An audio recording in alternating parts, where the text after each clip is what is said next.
बाबा जी की प्यारी सात संगत जी, राधा स्वामी जी। प्यारी सात संगत जी, 3 सितंबर रविवार को बाबा जी ने जो सत्संग फरमाया, बाबा जी का रूहानियत भरा सत्संग सुनकर संगत निहाल हो गई। जब बाबा जी स्टेज पर आए तो बड़ा ही प्यारा शब्द चल रहा था, मेरे प्रीतमा हों जीवा नाम दियाए। जिस समय शब्द चल रहा था, बाबा जी ने सारी संगत पर अपनी प्यार भरी दृष्टि डाली। बाबा जी ने 1 घंटा 17 मिनट तक सत्संग फरमाया। बाबा जी ने अपने सत्संग में भजन सिमरन के महत्व पर जोर दिया। उन्होंने बताया कि हमें जो कुछ भी मिल सकता है केवल नाम की कमाई से मिल सकता है। बाबा जी ने हुजूर स्वामी जी महाराज के शब्द पर सत्संग फरमाया। सत्संग के वचन थे, धुन सुनकर मन समझाई, कोटि जतन से यह नहीं माने। बाबा जी ने बताया कि इस वाणी में हुजूर महाराज जी भजन सिमरन में आने वाली रुकावटों के बारे में हमें बता रहे हैं। बाबा जी ने आगे फरमाया कि अगर हम यहाँ तक आए हैं तो हम सब में इच्छा तो है मालिक को प्राप्त करने की, परंतु हम आगे नहीं बढ़ पाते। परमात्मा कहीं और नहीं है, हमारे अंदर ही है, लेकिन हम उसे देख नहीं पाते क्योंकि हमारे मन पर पर्दा लगा हुआ है।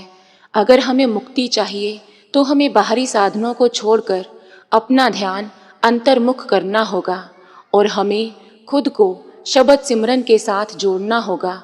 संत महात्मा हमें समझाते हैं कि इस मन को हम शब्द धुन के जरिए ही समझा सकते हैं। इसके अतिरिक्त और कोई साधन नहीं है जिससे हम उस परमात्मा को प्राप्त कर सकें। बाहर के साधन तो केवल माहौल बना सकते हैं। ग्रंथ और पोथियाँ हमें ज्ञान दे सकती हैं, उन्हें पढ़कर हम बहुत कुछ समझ सकते हैं, लेकिन उसके बाद मेहनत तो हमें खुद करनी है। भजन सिमरन तो हमें खुद ही करना होगा, तब जाकर अंदर का पर्दा खुलेगा।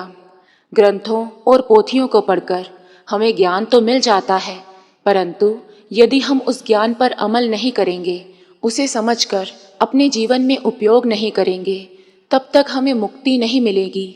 ज्ञान हासिल करने से अहंकार आ जाता है, लेकिन ज़रूरी नहीं कि मुक्ति मिले।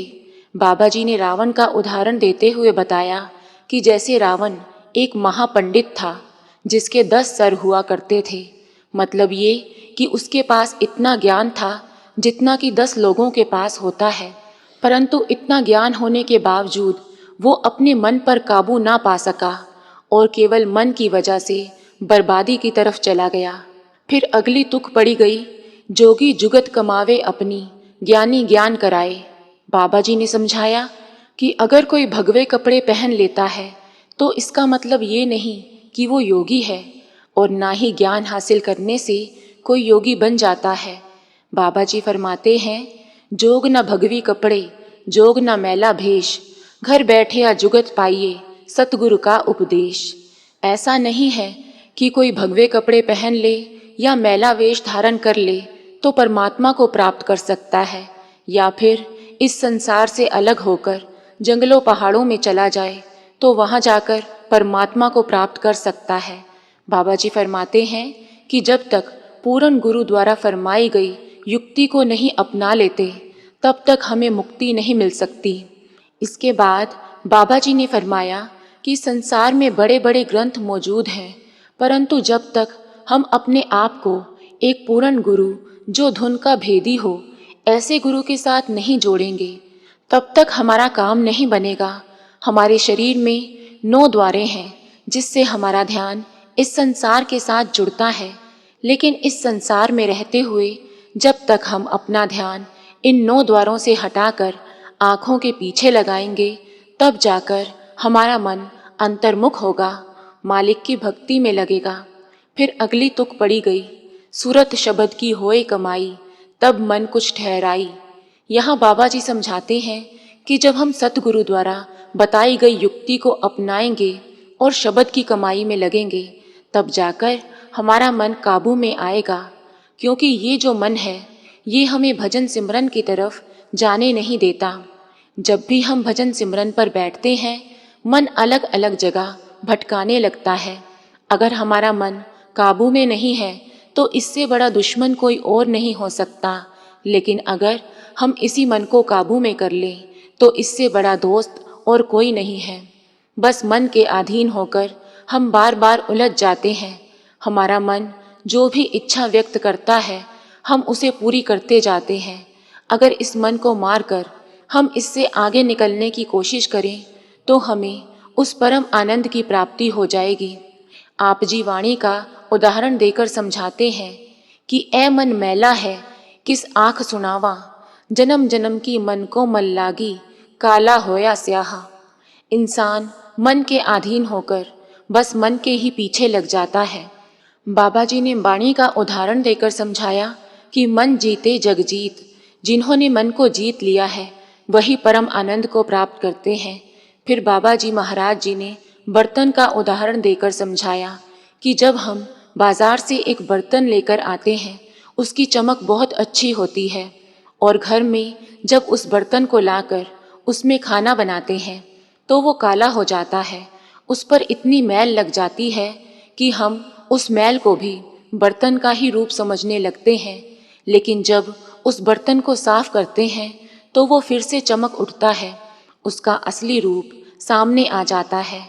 ऐसे ही संत महात्माओं ने हमें नाम की दात दी है। जब हम नाम का जाप करके शब्द के साथ जुड़ेंगे तब कहीं हमारे मन पर पड़े हुए प्रभाव दूर होंगे। उसके बाद बाबा जी समझाते हैं कि मन तू ज्योत स्वरूप है, अपना मूल पहचान, कि इस मन ने गंदगी को खुद इकट्ठा किया है। बाबा जी ने आगे फरमाया, मूत पलिती कप्पड़ होई, दे साबुन लइये ओ तोई, पर ये मत पापा के संग, ओह तो पै नावै के रंग। अर्थात जब कोई कपड़ा गंदा हो जाता है तो उसको साबुन के साथ धोया जाता है, लेकिन जब हमारा मन पापी हो जाता है, मन पर मैल चढ़ जाती है, तो वो मैल केवल नाम के जरिए ही साफ होगी, उसके अलावा कोई और तरीका नहीं है। बाबा जी फरमाते हैं कि जब तक हम नाम के रंग में नहीं रंगेंगे तब तक हमारे मन के ऊपर जितने प्रभाव पड़े हैं उनका हमें ही भुगतान करना पड़ेगा।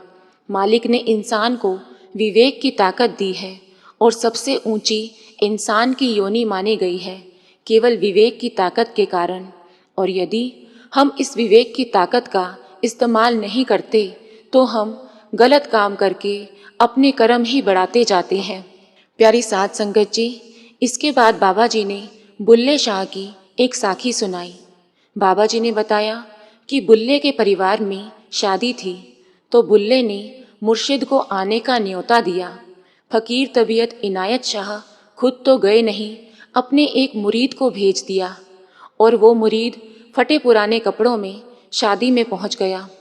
अब खुद को ऊंची जात का समझने वाला सैयद परिवार तो पहले ही नाखुश था, कहाँ मुर्शिद के मुरीद का स्वागत करता। बुल्ला भी जश्न में ऐसा खोया कि मुर्शिद के बंदे को ही भूल गया। अब जब वो मुरीद लौटकर अपने शाह इनायत के पास पहुंचा और सारा किस्सा सुनाया तो बुल्ले के रवैये पर शाह इनायत नाराज़ हो गए।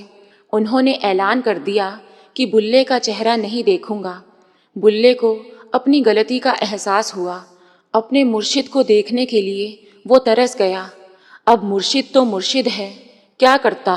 बहुत मनाया लेकिन मुर्शिद नहीं माने तो बुल्ले ने पैरों में घुंघरू बांधे और नंगे पांव गलियों में निकल पड़ा। शाह इनायत को संगीत पसंद था तो पहुंच गया अपने मुर्शिद का दीदार करने। बुल्ला मुर्शिद के रंग में रंगा घंटों नाचता रहा, लेकिन मुर्शिद ने पहचान लिया और पूछा, तू बुल्ला है?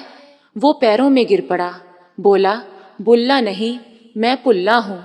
मुर्शिद ने उसे सीने से लगा लिया और बुल्ले को जग के बंधनों से मुक्त कर दिया।